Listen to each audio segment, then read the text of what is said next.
Nossa, que legal!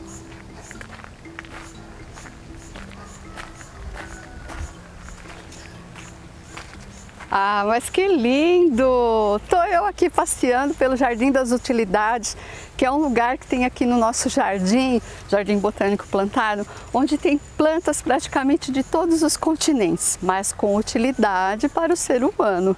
E aí tem um milho maravilhoso. Aqui todas as placas estão identificadas.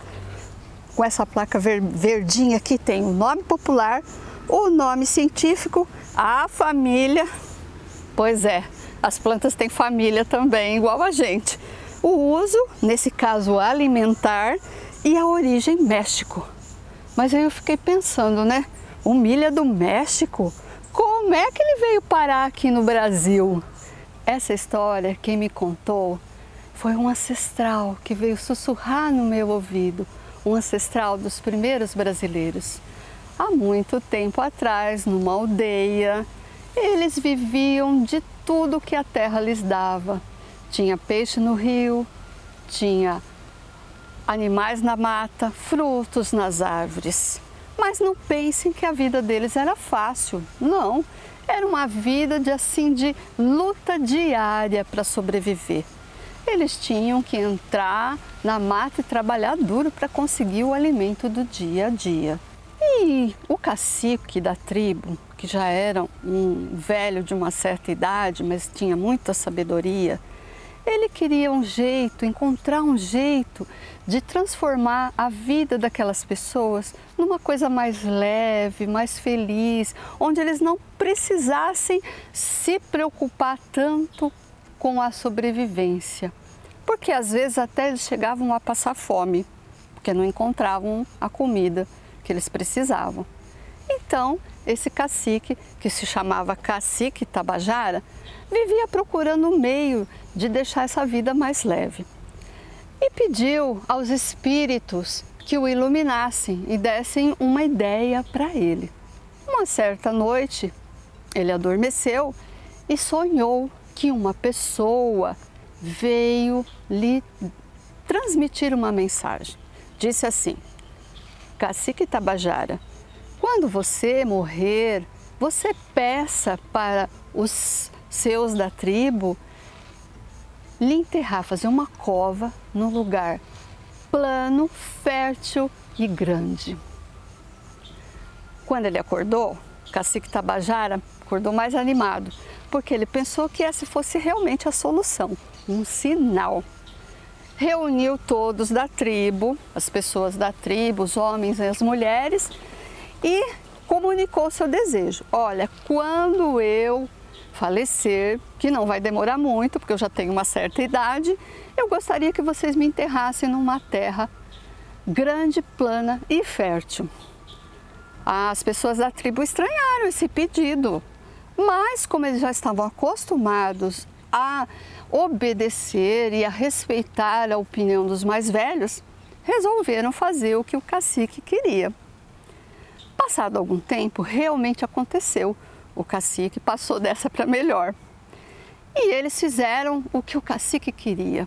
As pessoas da tribo fizeram o que o cacique queria. Acharam uma terra do jeito que ele queria e fizeram uma cova do grande cacique Tabajara. Aí foi passando o tempo, eles sempre iam lá prestar homenagens aos ancestrais, e o cacique era uma pessoa que tinha dedicado a vida inteira ao bem-estar da tribo. Eles sempre iam lá. Passou a época de chuva, começou a chover. Depois disso, eles foram naquele local da cova do cacique sábio, e aí eles perceberam que estava nascendo uma planta pequenininha. Essa planta era muito verde, muito bonita e muito cheirosa. Passado mais um tempo, aquela planta começou a crescer bastante. E um outro ancião da tribo percebeu que a folha daquela planta tão especial parecia a lança do cacique Tabajara.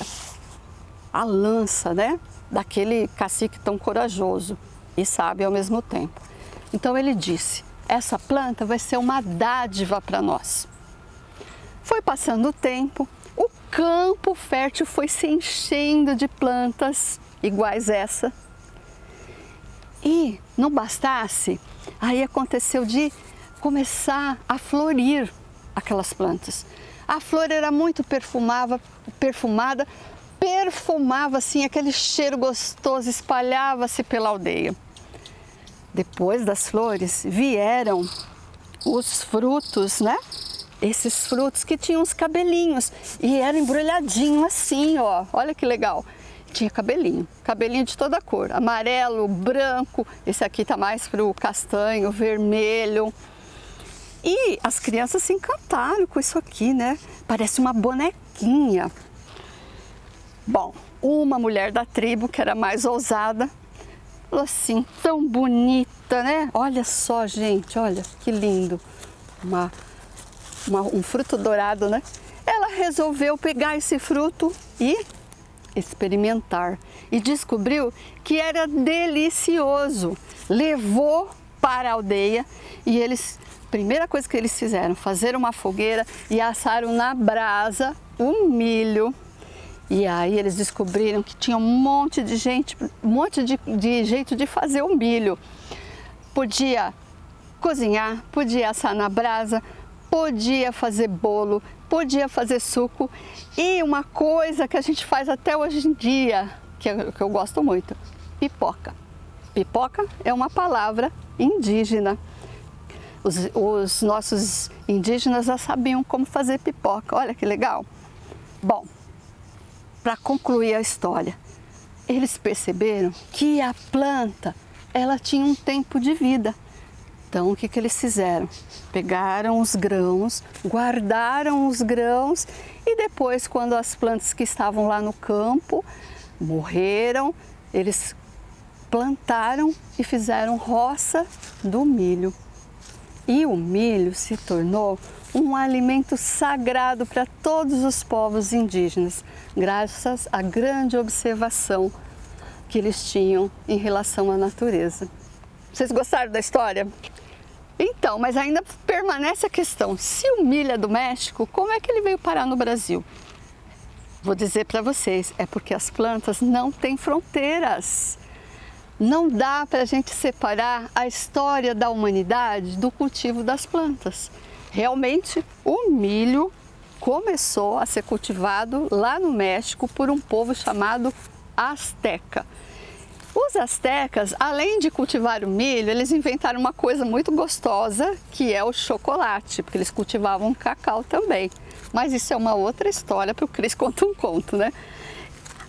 Aí o milho, por ser uma coisa tão boa, um alimento tão bom, ele foi sendo difundido para os outros povos. Chegou na América do Sul e um povo da América do Sul chamado Inca, lá onde tem Machu Picchu, eles se especializaram no cultivo do milho. Lá não tem só milho dourado, como a gente conhece aqui. Não, tem milho negro, tem milho vermelho, milho branco, de todas as cores, um monte de variedade. E lógico, a floresta não tem fronteira.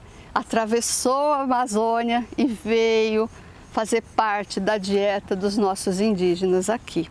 Na nossa cultura, o milho faz parte de uma festa, assim como se fosse um astro principal da festa junina, né? Aí a gente come um monte de delícia feito com milho. Curau, pamonha, bolo de milho, suco de milho a gente toma. Então o milho se tornou não só um alimento sagrado para os indígenas, mas para nós também, e fundamental. E aí, vai um milhinho? Ah, mas eu prefiro 1 milhão. Tem uma outra curiosidade sobre o milho. Ele também está no livro de plantas medicinais do nosso querido mestre Harry Lorenzi. Aqui ele aponta os usos medicinais do milho. Quem quiser saber, é só ler sobre isso. E tem uma outra coisa muito legal. Os curumins, as crianças indígenas, encontraram um jeito de aproveitar a palha do milho e fazer um brinquedo como esse, ó. Esse aqui se chama peteca. Peteca também é uma palavra indígena, do Tupi. Só que eles faziam com a palha. E eles brincavam com isso aqui, além de fazer as tais das bonequinhas, que divertia muita criança. E esse foi o Cris Conta um Conto de hoje. Vocês gostaram da história? Então fica atento. Dá um joinha, já aproveita, se inscreve no canal, aciona o sininho para você ficar sabendo muito mais curiosidades sobre esse lugar maravilhoso que é o Jardim Botânico Plantário. Tem muita história para contar aqui. Tchau e até a próxima!